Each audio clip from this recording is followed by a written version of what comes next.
Wala na, ubos na yata. Wala man. Pakinggan mo.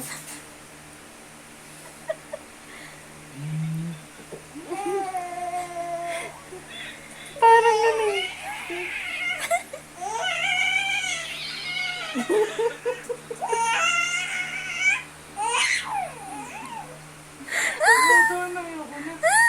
Kulit talaga ng kanina eh.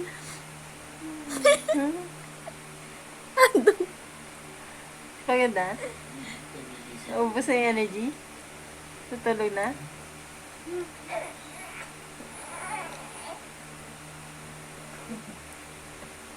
Masabog lang ako po ah. Oo, kinain niya eh.